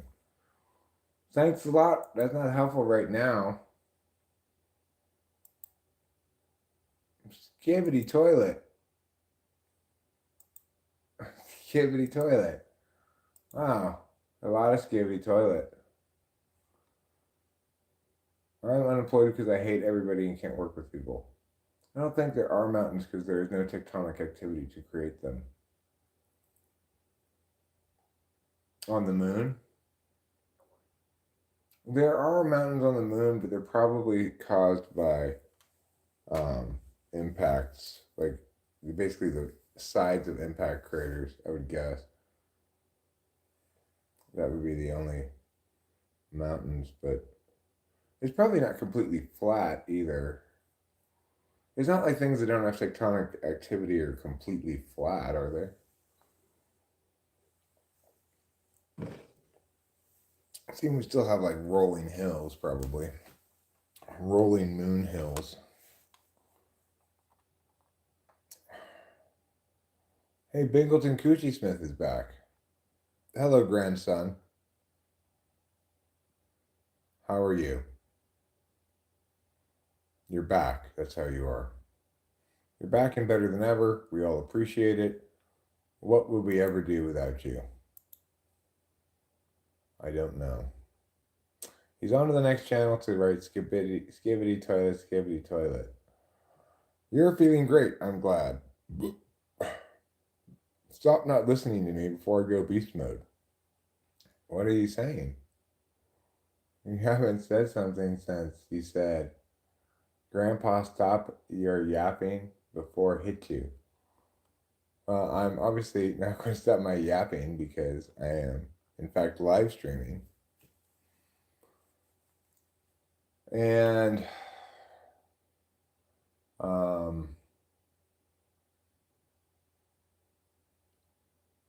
except those I truly hate. Given that I'm live streaming, obviously I have to continue yammering, or else what's the point of even live streaming if I'm not explaining important things to you, Blake? That's what I do. I take you and I shape you into your fully realized self with my words. I know, maybe I should get a propeller hat and a lollipop so people stop confusing me with their grandpa. Do I know who Mr. Beast is? No. No, I don't.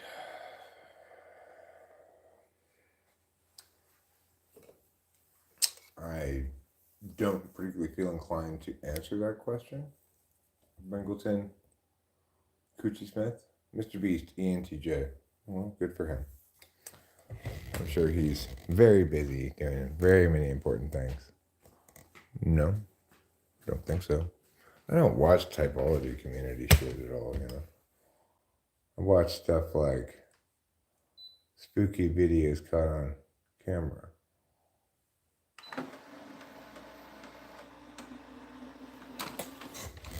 Does he do typology stuff or what?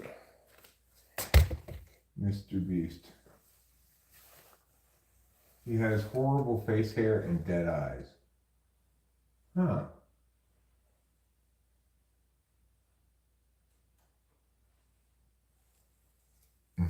Well, I believe that big is redundant in the same way that machine is redundant when you say ATM machine. The first B already stands for that. So maybe you should consider that before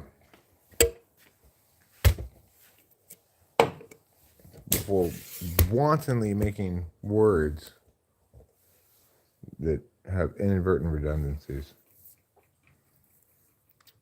Soon we're going to end this stream. We're going to end it pretty soon because it's 4:30. We're leaving here in 2 hours. I need to shower, pack up the car. I want to eat something. Oh, that's right. I was going to make something in the microwave, but I never did.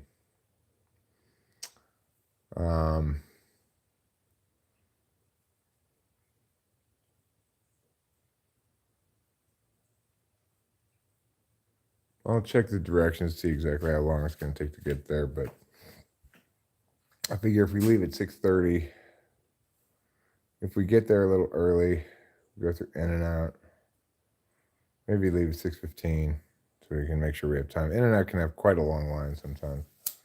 Rachel and I, while we're in Merced, it's like, well, while we're here near an in and out, we should take advantage of it and get an in and out.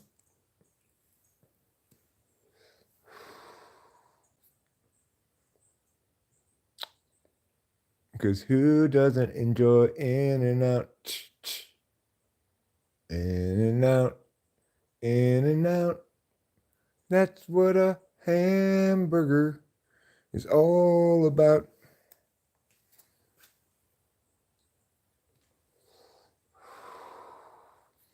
Well, I don't necessarily have to have in and out too. It's like, we'll see what Rachel's hungry for. She usually likes to get in and out when we're said.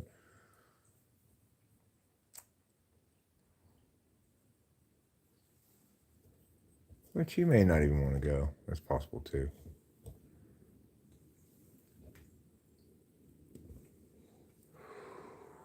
She's having some Adderall aftermath today. Because she took some yesterday. And she doesn't handle it, the SI strains of it quite as well as I do. Okay. Can you snort a line of angel hair pasta? Oh, cool. Good, Rachel. Great. And that sounds good to you too? Sounds good to me. I'm going to make myself a little frozen thing here before, and eat that before ending the stream. Then on the stream, take a shower. So,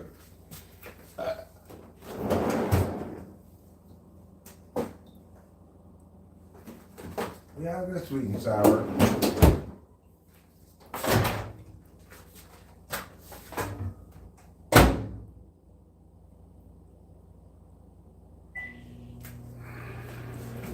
The difference between sweet and sour chicken and sweet or sour chicken is that one is a conjunction and one is a disjunction.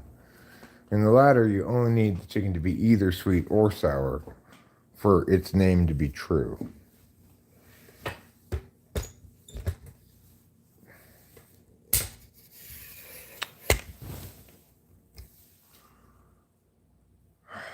Snorting angels.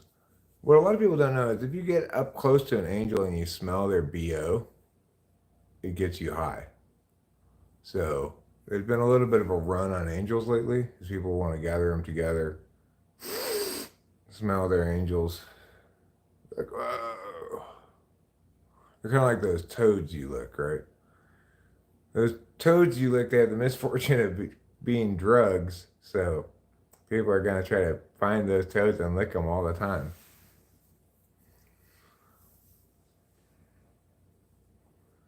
Angels smell like your grandmother's bathroom. Like old lady pooping roses. My grandmother had rose smelling spray in the bathroom.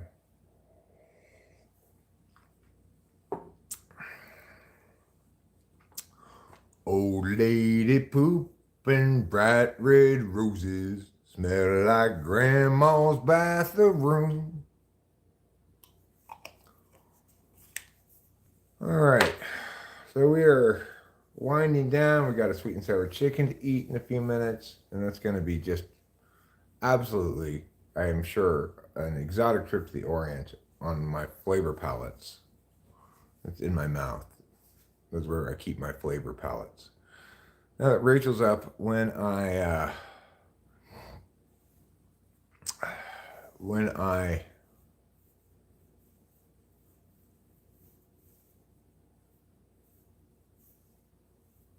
that's way too much of an operation, show media. That requires equipment I don't have and planning that I don't want to do. But on the 28th here in Mariposa, which is Wednesday, next Wednesday. So next Tuesday, we'll probably go play this open mic again. Next Wednesday is an open mic here at the Grove in Mariposa. It's a monthly open mic. I'm assuming that one's going to be a little bit more lively, full of people and stuff because it only happens once a month. Future Mr. Clean, rawr, I'm a meow. Future Mr. Clean, rawr, I'm a meow. Woodchuck. A woodchuck, chuck, a woodchuck. I don't know, Blake. Woodchuck? You tell me. You're that incredibly bright and promising grandson that I left behind 10 years ago. Show me how much you've grown since then. You answer your own question. Woodchuck?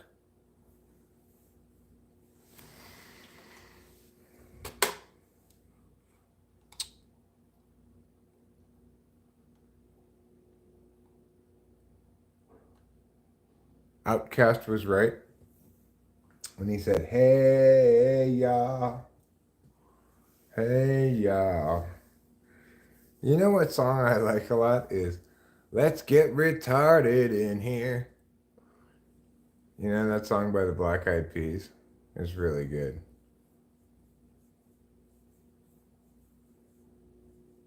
I like the idea of getting retarded being a good thing, too. When you know you're really partying. Let's party so well that we all become retarded.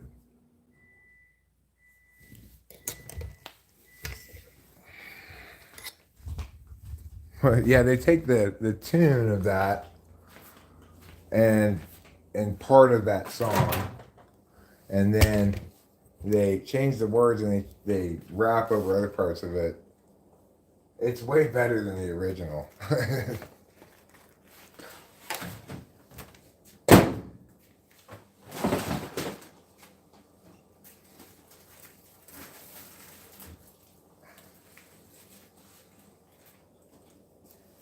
All right, look at that. Sweet and sour chicken. Conjoined by the and. Marrying the two flavors of sweetness and sourness together into one delicious chicken. That's the magic of the Orient.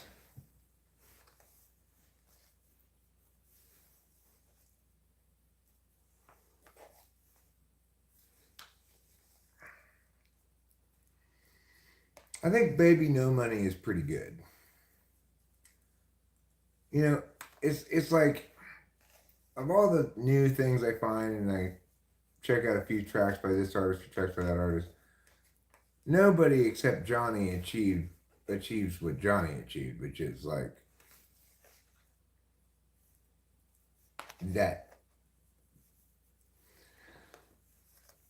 beautiful, like curated catalog of almost all good stuff. It's really, that's so important to do, and it's something I don't do at all, but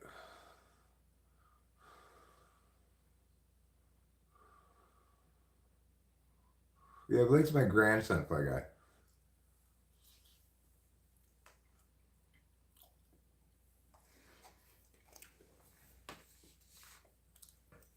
Delilah has a kid she doesn't know about.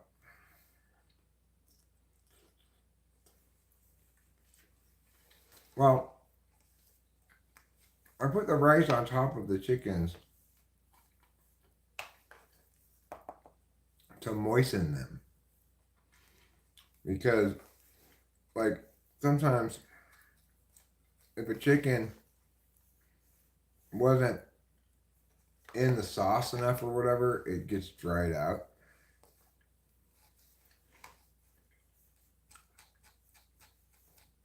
And you can't really re-moisten it in full, but you can make a slight improvement by putting the rice on top of it.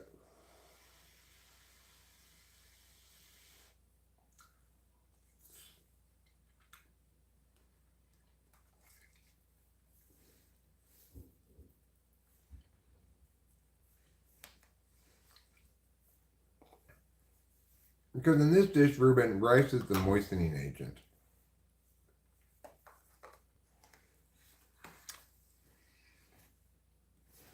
It's understandable that might have been a little bit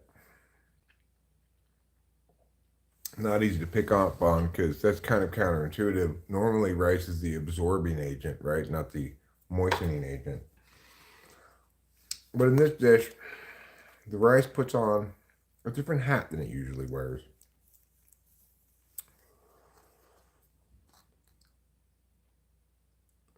I put the whole box in. I don't want to make it more complicated to make it. It only happens sometimes when one of the chicken nuggets is totally like out of the stuff.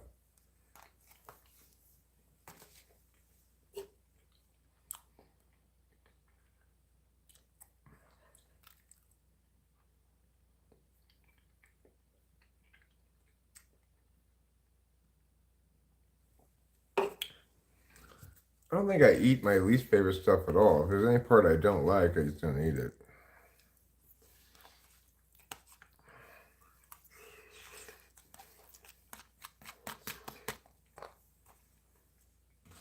I am like that with anime though, Ruben. Like, I try to watch the least desirable one that I want to watch first, instead of the one that I'm super feeny about for last. But I don't necessarily adhere to least desirable, second least, third least. I'll go like 1, 2, and then I'll watch one that I want to watch, but not my very favorite one.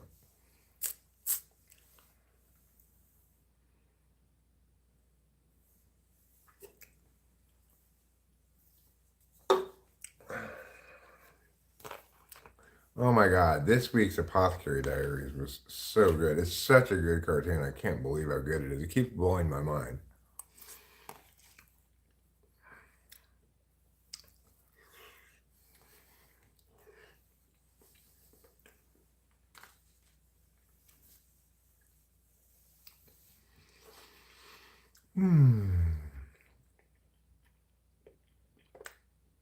Good riddance.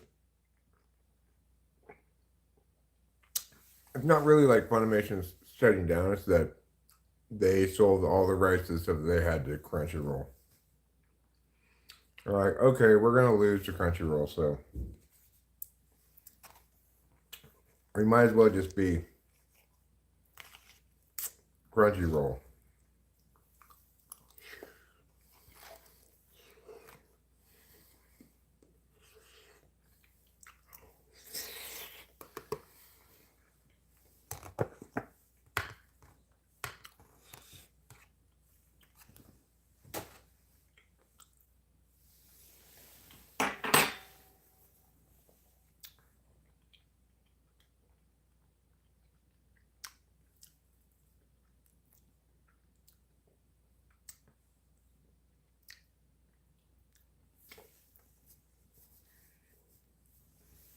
There's no such thing as autism spectrum.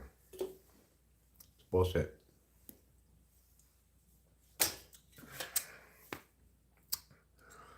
So keep that in mind when celebrating your fake brother's birthday.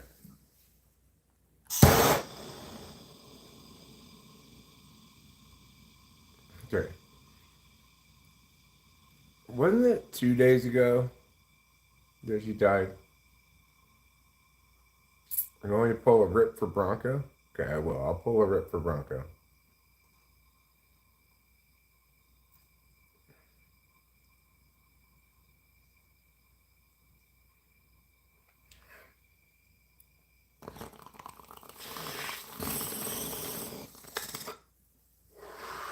Well, you've got two things, Carolyn. You've got real autism, and I used to work in special ed, so I've worked with autistic students before. And real autism always comes with a component of mental retardation. And then you've got people who have FE polar or FE eighth, maybe FE fourth, being called spectrum autism spectrum because they don't they have as a very deprioritized attentional manner social interface.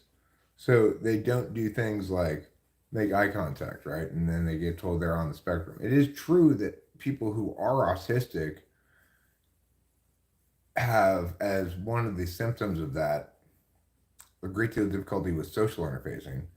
But that doesn't mean that a similar looking social interfacing in somebody who doesn't have the mental retardation component comprises a form of autism. It's just FE polar, somebody being pathologized. It's like, so INTPs, ENTPs, INFPs, maybe ENFPs, we might get pathologized as executive function disorder because of our weak relationship with SE. TI polar might get pathologized as a learning disability because they can't figure out conditional logic stuff or whatever. SI polar might get pathologized as some kind of memory disorder, although that doesn't seem to happen very often. FI polar might get pathologized as psychopathy, you know.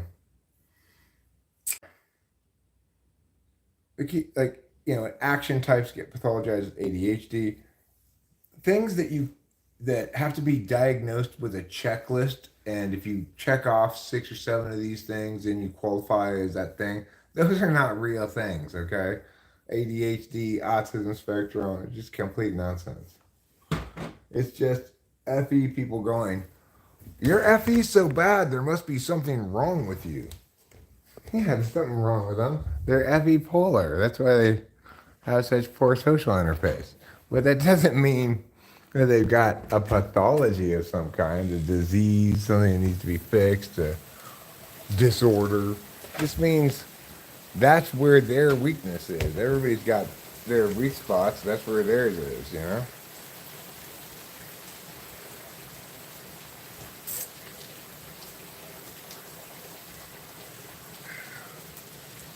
It's raining up a storm out here. Look at this. How exciting. I came outside because I heard the rain. Getting quite a bit. Why did I push that water? Why did I even bother pushing that water earlier? I mean, I guess the exercise sticks with me. It's good worth getting the exercise, but it's just going to fill right up with water again. I have to push more water tomorrow.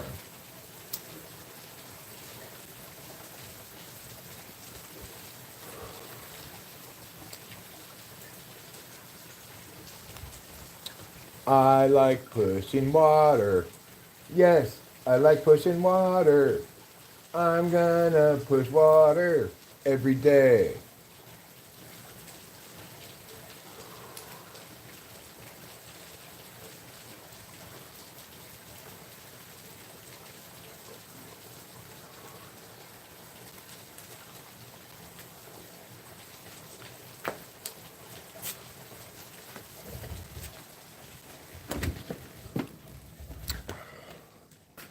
If you like pushing water as much as I like pushing water, then you're going to. No, I'm saying if you're if you are FI polar, you might be pathologized as a psychopath or something if people say blah blah blah. My 9-year-old was diagnosed with autism, however, his doctor says he has Asperger's. IQ ranges between highly and profoundly gifted. Well, if he genuinely isn't autistic, in other words, has high IQ, is capable of metacognition, is really the metric, then there's nothing wrong with him at all. He's probably just FE polar. Not, neither autistic nor there's no such thing as Asperger's, right? It's like, well, there's nothing actually wrong with this person, but I don't like their lack of social interface. It's the same as what do they call it? Oppositional defiant disorder. The person is not being antisocial. In other words, they're not doing any harm to other people, but they're not agreeing with the doctor enough. So they get diagnosed as oppositional defiant disorder.